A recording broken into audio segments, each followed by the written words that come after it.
This is Washington, D.C.'s National Mall. Beautiful, inspiring, impressive. It includes nearly 300 hectares of national park in the heart of the nation's capital.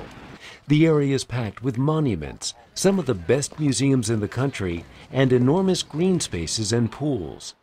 Protest marches and celebrations on the mall are part of American history. I have a dream that one day 45 years ago, the Reverend Martin Luther King Jr. gave his most famous speech on the steps of the Lincoln Memorial. America, America.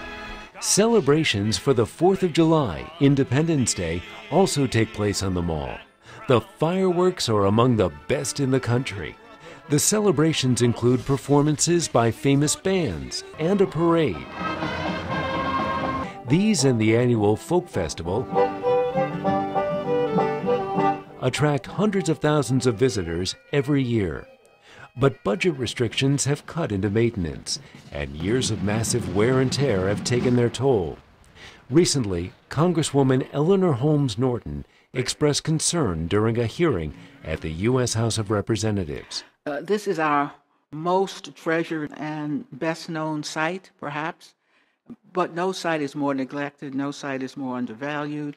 Experts say the mall has not been renovated in decades. It lacks proper restrooms, shady areas, and restaurants. They say the lawns are damaged, the lakes and pools are dirty, walkways are uneven and often flooded. Harriet Tregoning directs the Office of Planning in the District of Columbia.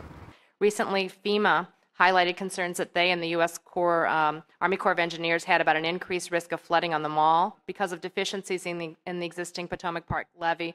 The levee, or seawall, separates the Potomac River from the tidal basin, a man-made lake along the mall.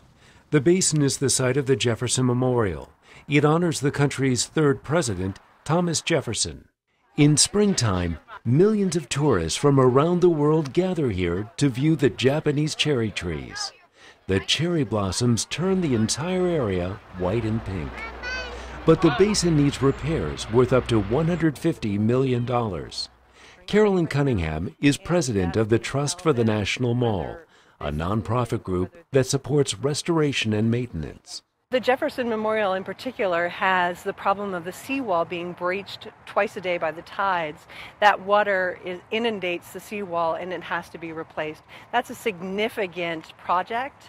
The Jefferson Memorial itself is safe, but the seawall around it has to be replaced. Cunningham says restoration on the mall will cost about $500 million. She says it is worth it. There are 25 million people who come every year to the National Mall. That's more than Yosemite, Yellowstone, and the Grand Canyon combined. It's more than what this park can handle. Nearly 3,000 events take place on the National Mall each year. Some, like the 2-week-long Cherry Blossom Festival, draw more than 1 million people. Maintenance is a major task. But like at any home, the front yard must have curb appeal. And the nation's front yard is no different. For producer Zulima Palacio, Jim Bertel, VOA News.